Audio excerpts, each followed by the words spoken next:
السلام علیکم ورحمت الله وبرکاتو. ستړي مسئ که راغلاست درته وړاندې کوم. امید لرم ستاسو ټول به روغ جوړ او صحتمند اوسئ. اوسئ هر چېرته انشاءالله ژوند د ښه په خیر تېروئ.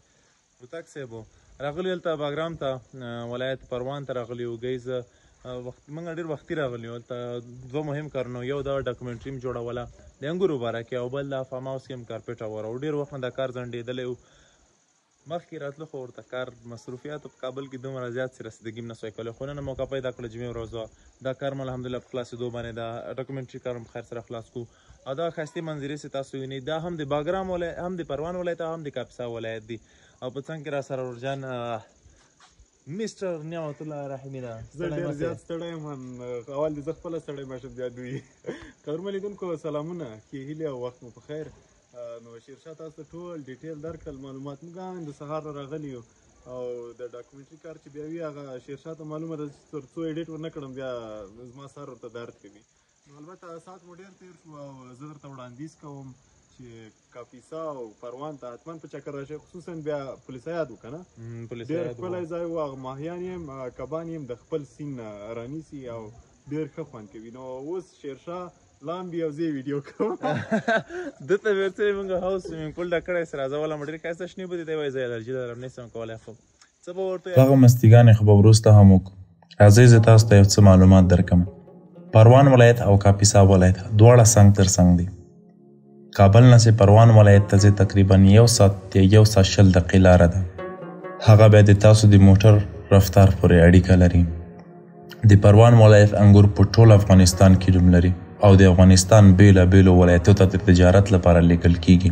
د پروان ولایت انګور د موږ همسایه ملک پاکستان ته هم د تجارت لپاره لیږل کیږي. پروان ولایت او کاپیسا ولایت په شینوالي کې نوم لري.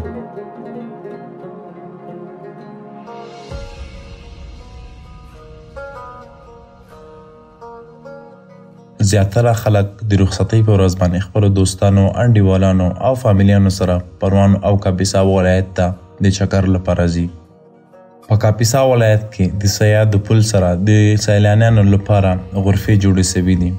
دلته خلک خپلو دوستانو، انډیوالانو او فامیلیانو سره راځي او خپل وخت نه خوندونه اخلي.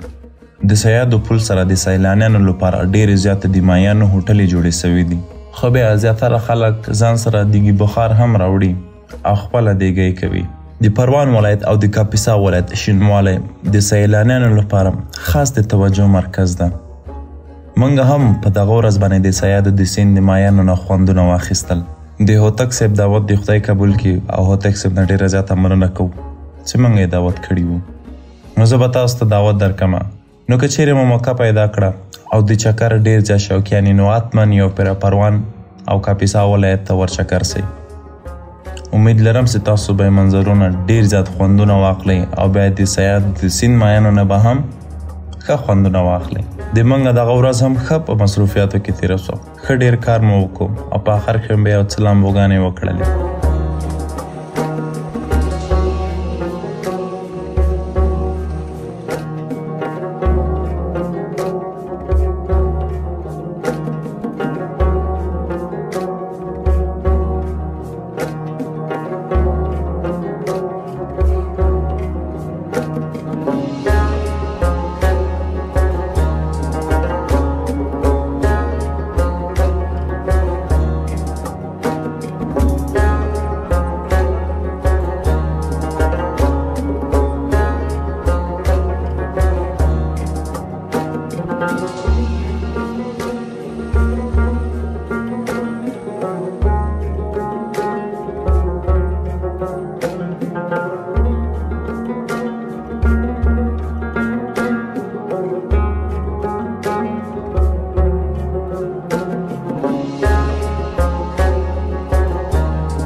امید لرم چې دغه ولاګ مو خوښ شوی که چیرې مو خوښ شوی دوستانو او انډیوالانو سره شریک کړئ یو کمنټ او یو لایک هم ورته ورکړئ ډیره زیاته مننه درنه کوم ښه وخت درته غواړم خدای په امان